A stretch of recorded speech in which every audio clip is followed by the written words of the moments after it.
Soc Jordi Montanya, acadèmic de l'Acadèmia Catalana de Gastronomia i Nutrició, catedràtic d'ESADE i president del FAT, el Foment de les Arts i el Disseny, on estem avui. Just davant de la Copoteca, que és una col·lecció de copes que té 100 anys.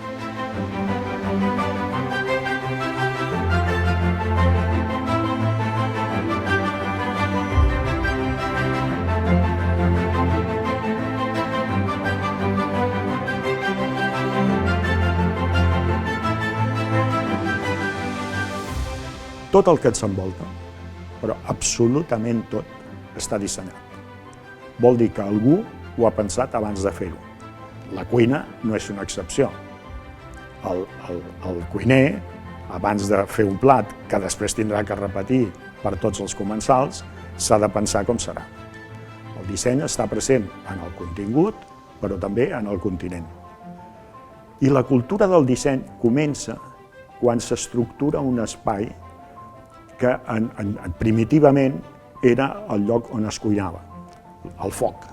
Quan apareix el foc, es comença a cuinar i es necessiten tota una sèrie d'utillatges d'estris per poder fer aquesta funció de la cuina.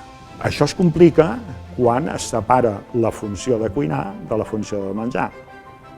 I apareix el menjador amb tots els articles que tenim al voltant.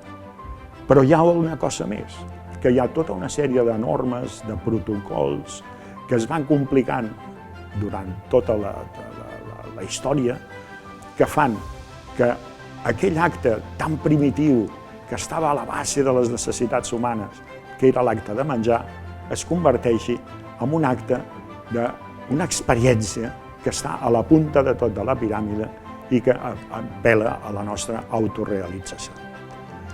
Si veiem la història, veurem que des d'aquell primitiu acte de menjar amb una cuina i un foc es va complicant. Si pensem en les taules dels faraons o en aquells menjars dels romans sentats en uns mobles especials, els triclíniums, menjars sofisticadíssims, la taula de Lluís XIV, el rei Sol, amb una orfebreria complicadíssima també.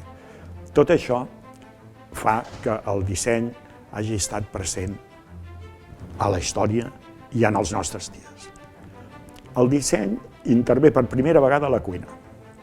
La cuina, que és un espai de treball, que ha d'estar ben il·luminat, superfícies netes, higiènic, i que a més s'està envoltant de centenars de productes. Jo he calculat que en una cuina normaleta hi ha 100 objectes diferents que van des de les cassoles fins al robot de cuina.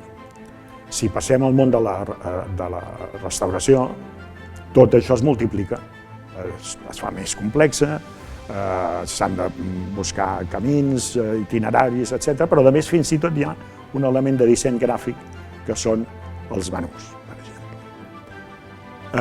Tot això fa que el disseny tingui una importància tremenda perquè la gastronomia pugui apel·lar als 5 sentits.